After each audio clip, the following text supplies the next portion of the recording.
Bonjour, mon nom est Martin Brouillard, je suis chargé de cours à l'UQAM, ex-enseignant du primaire et cofondateur des Neurones atomiques, ce qui fait de moi un communicateur scientifique depuis les 20 dernières années. Puis aujourd'hui, on va parler de changement conceptuel. Alors, je ne sais pas où vous êtes rendu dans votre cheminement pour devenir enseignant, mais ça vous est peut-être déjà arrivé d'enseigner quelque chose à quelqu'un, et quelques jours plus tard, quelques semaines, bref, n'importe quand, plus tard, vous avez la chance d'aller valider ce que la personne a retenu, et c'est soit vraiment loin de ce que vous aviez comme intention pédagogique de départ, ou à la moitié de... Bref, ça ressemble plus ou moins à ce que vous aviez l'intention que la personne retienne, et vous vous êtes demandé, mais mon Dieu, que se passe-t-il? Que s'est-il passé? Suis-je une mauvaise enseignante, un mauvais enseignant? Est-ce que cette personne-là est limitée? À qui appartient la faute? Pourquoi ça s'est pas... pourquoi c'est pas resté là? Avant de sauter dans ce que la neuroscience nous a appris, là, donc les connaissances les plus à jour qu'on a là-dessus, on va retourner un peu dans le temps, juste pour vous dire que historiquement, on a conçu pendant longtemps l'apprenant comme une cruche vide dans lequel on devait déverser notre savoir. Donc, il y avait l'enseignant qui savait, l'apprenant qui ne savait pas, on déverse le savoir et c'est réglé. Donc, vous savez probablement que cette époque-là est révolue. Il y a eu le constructivisme qui a remplacé ça, avec Vygotsky, ses contemporains, et où là, on s'est plus rendu compte que non, l'enfant n'arrive pas vide. Il y a déjà quelque chose qui est en place. Si on n'en tient pas compte, les connaissances ne vont pas aller rester là, s'agripper là. Il faut aller chercher ce qui est déjà su pour aller s'arrimer à ça. Donc, aller voir les connaissances antérieures des gens pour, après ça, bâtir quelque chose là-dessus. Mais on avait quand même l'idée qu'une fois qu'on avait fait ça, il allait y avoir une transformation des connaissances antérieures vers une nouvelle version et avec les bons apprentissages qui allaient être en place. Maintenant, le constructivisme n'a pas juste des qualités, puis il n'y avait pas tout faux, au contraire. Tout ça est toujours vrai. C'est juste que ça pouvait être très laborieux de passer par ce processus-là, parce que, par exemple, pour s'approprier le concept d'un plan incliné, on peut donner un simple cours là-dessus, ce qui serait la vieille méthode, ou aller remettre les élèves dans un contexte où ils allaient se retrouver avec les mêmes problèmes que les Égyptiens qui ont eu besoin du plan incliné pour bâtir leur pyramide. Et à ce moment-là, en faisant naître le besoin, on allait faire en sorte que les apprentissages allaient être permanents. La neuroscience, elle, quand elle arrive, tout ce qui va avoir été appris la première fois au sujet d'un concept va toujours rester là, peu importe ce qui va être fait par la suite. Comment ils ont réussi à faire ça? En fait, il faut aussi, encore une fois, faire un petit retour dans le passé, puis aller voir qu'il y avait des chercheurs de l'Université d'Harvard dans les années 80 qui ont produit le petit documentaire de 15 minutes, qui est malheureusement en anglais, qui n'existe pas en français, mais dans lequel ils se sont intéressés à ça.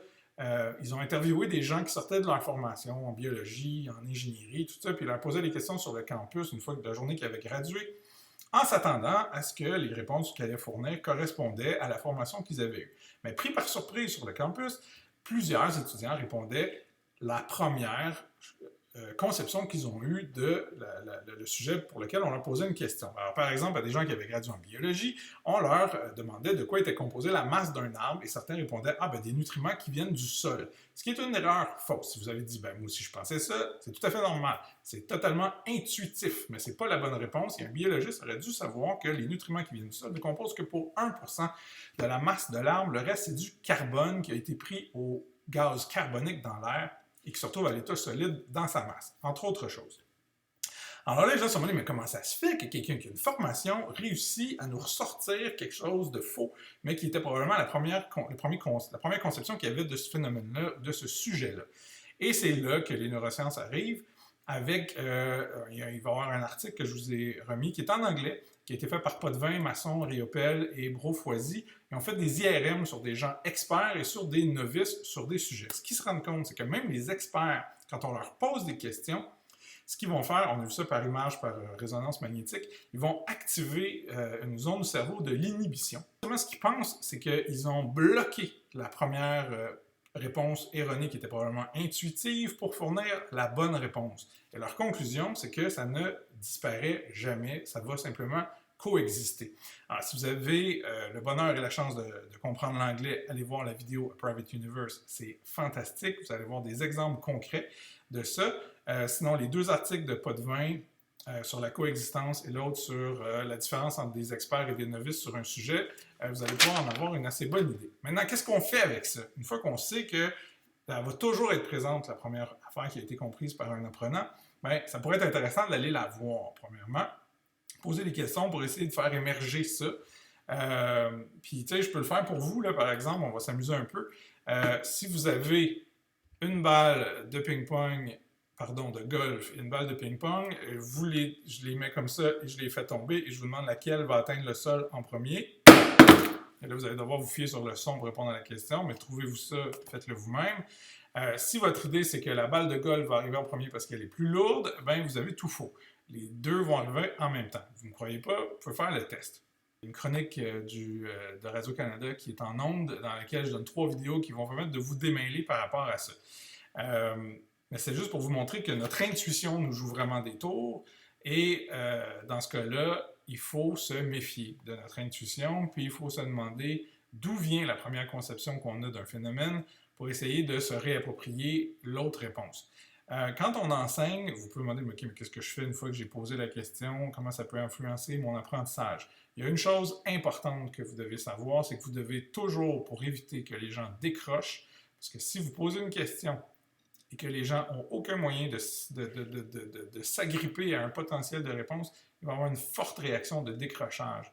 Et peut-être même que la question que je vous ai posée a suscité ça chez vous. Vous dites, mon Dieu, là, OK, là, je comprends plus rien. Si vous décrochez de ça, ben là, on vous a perdu. Et c'est ça que vous devez éviter comme enseignant. Vous ne voulez pas créer ça.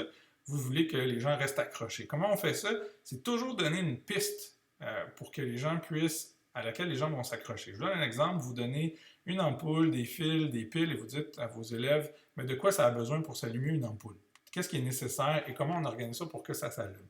Bien, la personne va essayer de faire un test, et si c'est un échec, c'est pas grave, parce qu'elle peut réorganiser le matériel pour faire un autre essai rapidement. Et ça, juste ça, va permettre de diminuer le potentiel de décrochage. En fait, en conclusion, si vous vous en allez dans la brousse tout seul avec rien, puis je vous dis survivez, puis je vous revois dans une semaine, vous allez probablement paniquer puis décrocher après quelques minutes. Par contre, si je vous donne des outils de base avec un manuel de survie de base, ça va être peut-être assez pour vous permettre de vous débrouiller et de survivre à la semaine. C'est un peu ça, les changements conceptuels et à quoi on peut tenir compte. Mais les lectures et les vidéos vous en donneront beaucoup plus.